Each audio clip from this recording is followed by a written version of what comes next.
Hi, I'm Tamara. I'm a member of Team XX and we're working on the Vitality project. I'm going to introduce you to some of our hardware. This is the emotive headset. We wear it during our game to control various aspects of the game levels, and I'm going to demonstrate some of the functionality of it to you right now.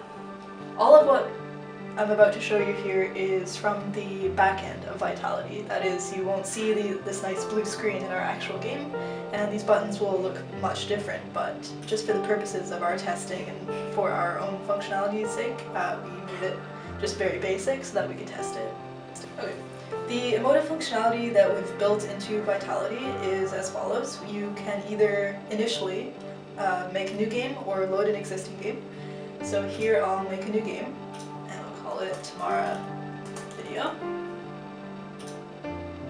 And then when you click play, it immediately takes you to a screen that shows you the sensor status of all of the 16 sensors on the emotive headset.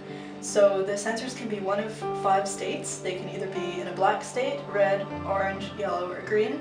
These indicate the strength of the emotive sensor's connection to your head, basically. So if you have a black or red state, that means it's not reading the data that it needs to read from your head, and if it's in a green state, as all of these are, it's getting all the data it needs with a really clear connection. So if you keep going, the next step in our game is for you to train a neutral state.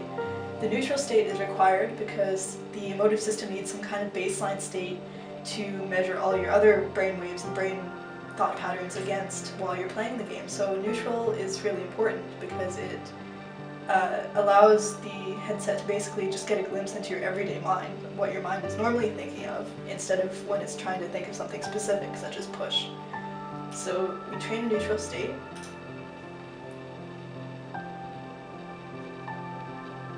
The neutral state trains for a total of 8 seconds. And then when it's done, it asks you to accept or reject the training. If you were distracted or if you thought the training was not good in some way, then you can reject it, but we will accept this one. And it lets you know that the training is completed, and the next step from this in the actual game would be to progress and retrain neutral at least 6 times before you can progress onto the levels. When you begin Vitality, the first room that you come to is the mirror room. This room will be a mask for all of the back-end stuff that you just saw. So the pillar of light in the center of the screen will be a place that players can go to train their neutral states. Each of the mirrors is a portal to a specific level. We have 5 levels right now. So this is the water level. It's the first level that the player is required to complete upon exiting the mirror room. We're actually starting a little ways in the water level, so the first thing we're seeing here is a mermaid. The way you can interact with the mermaids is by winking at them. I'm gonna wink now. They then wave at you and swim away, as you've seen, and they give you bonus health. So they're good to interact with. The winking is controlled through the expressive suite on the emotive. These pillars are blocking your way. They're ruins from an old city that used to be underwater, so to get past them, you think push. This is part of the cognitive suite of the emotive, and when you think push, they will push out of your way, and you have to do this progressively as you get further and further into the level. And as you keep going, you'll end up at this gate, which is covered in writing, and it warns you about a big sea monster that's swimming around and posing a threat to you, so you have to try and get past him. Now here's another mermaid, so we wink at her, and she waves at you, gives you health, and swims away.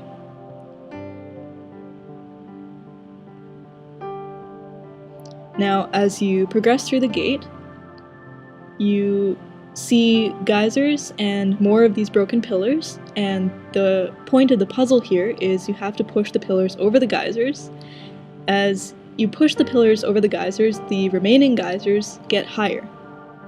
And the point of this puzzle is when the Leviathan swims underneath into the big black cave in the back there and underneath the stalagmites, you have to time pushing the last geyser, or the last pillar over the geyser, so that the Leviathan gets pushed up into the stalagmites. Now as you can see, when you push a pillar over a geyser, the geyser stops, and the other geysers get higher. You could see that in the remaining geysers.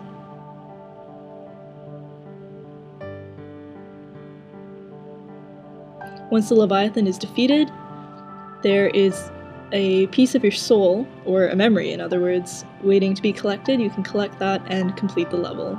The Leviathan is guarding the piece of your soul, so if you try to get too close to it before trapping him, he will eat you and you will have to restart the level.